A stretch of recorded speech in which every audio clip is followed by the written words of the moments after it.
Welcome back. 15 out of 52 local authorities and 3 regional councils do not have substantive office bearers in various towns. This is due to the disturbing trend of unprocedural appointments and suspensions. To give us more insight on this, I'm joined this evening by the Deputy Minister of Urban and Rural Development, Natalia. Goagoses. Ma'am, good evening and thank you so much for being here. Good evening and thank you for having me. Now, the cases of unprocedural appointments and suspensions of chief regional and chief executive officers at regional and local authority level is really of great concern.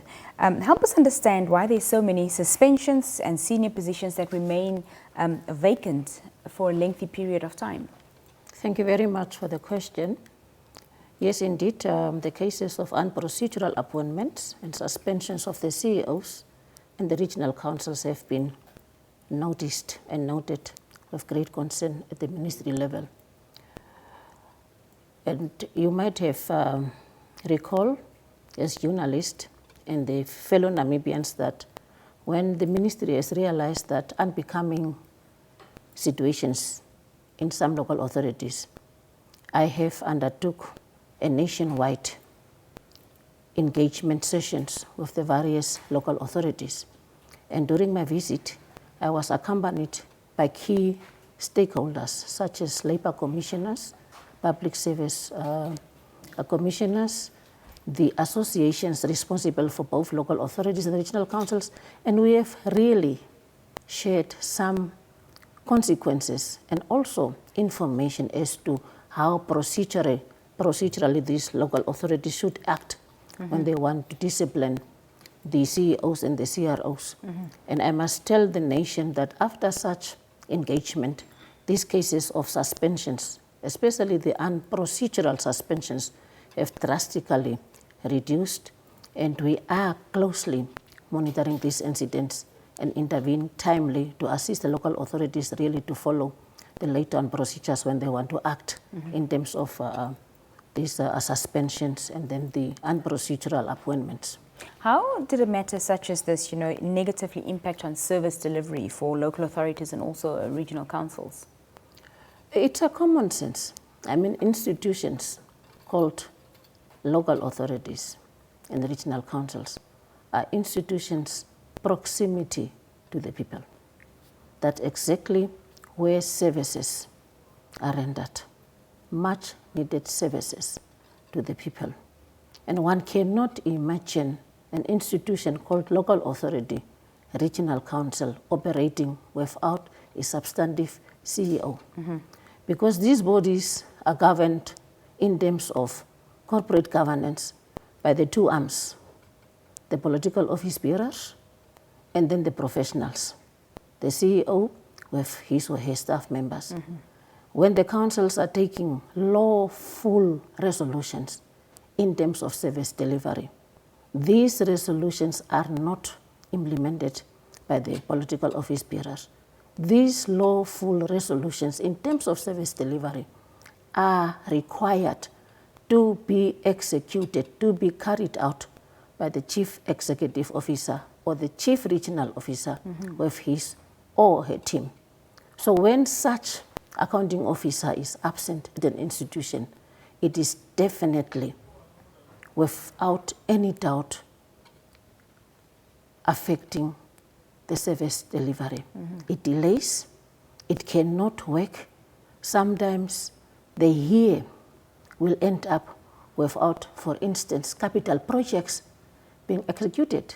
And therefore you might have read after the end of the financial years that monies are being sent back to the treasury for the very reason that accounting officers that were supposed to execute these responsibilities were just not there. And you cannot take an acting accounting officer or someone who is acting in these positions accountable for non-compliance, for non-execution. So therefore, really the absence of these suspensions that are dragged for indefinite period is definitely affecting the services at these subnational government levels. Talk to us about which local authorities are still without a substantive CEO and CRO. We have about 13 local authorities in our republic out of the 57 local authorities. And we are working very hard to ensure that these local authorities are appointing these officials. To name the few, the very city of Windhoek is without a CEO. For 3 years now? For 3 years now. And why has it taken so long to fill this position? Yeah. I must tell you, of course, the efforts are now done by the councillors, and the recruitment process have kicked off last year. And as you might have followed, a successful candidate was also found. The minister has also agreed with the recommendations made by the city of Windhoek, but unfortunately, the candidate who was found to be the successful, suitable candidate to take that responsibility, or the responsibility has declined, unfortunately. But now this process now to go back to the drawing board and look to the second and the next candidate, I don't foresee that it can take any longer, because the process of recruitment has been done. Recommendations are normally made. If the first candidate is declining, then obviously that's why that recruitment process is done in such a way that obviously the council can look into the second or the third candidate. If such a candidate would meet the appointment requirements, I think the score would be 60% and above. So I believe that now the council is now fully functional. I must also congratulate the city of Windhoek leadership. I must congratulate them that they have successfully now put the office bearers in place. So therefore the appointment of the CEO, that process should be the first point on their agenda, and to look into the next candidate. And if the next candidate really is meeting the requirement, then they can, in consultation with the minister, have this person appointed as a matter of urgency. Deputy Minister, some are of the opinion that these positions of CEO and CRO are politicized. Why is that the case? It's unfortunate because the CEOs and the CROs are professionals. It may not be politicized at all. These officers, these professionals, are appointed on the basis of their knowledge, competence, skills, the qualifications by the politicians, by the councils. They are found, they are subjected to the recruitment processes, and any institution in terms of good governance would normally go for the best candidate in terms of qualifications, experience, competence, merits, and so on. So it does not need to be politicized. That is one aspect that as a ministry, we are really working very hard to encourage the honorable councils to not mix up politics with the professional aspect of their institutions. They must just go for the best candidate who would meet the advertised requirements, and then appoint such a candidate, and then allow such a candidate to do his or her professional assignment, and that is to execute their resolutions, decisions that the council would resolve to take services to the people. Deputy Minister, we are rounding off. Just briefly, maybe your final words for us this evening.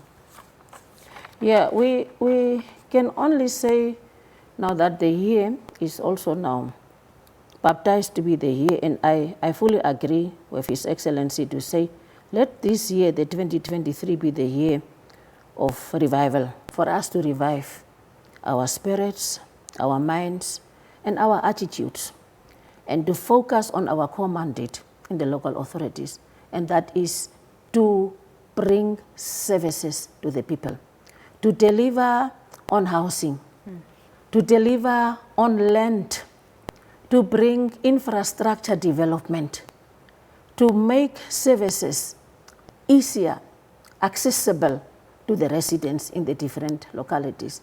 I want to really close. Normally, I don't quote people that I do not know. I'm sitting here with a book by our own Namibian guru in leadership, which is Nicodemus.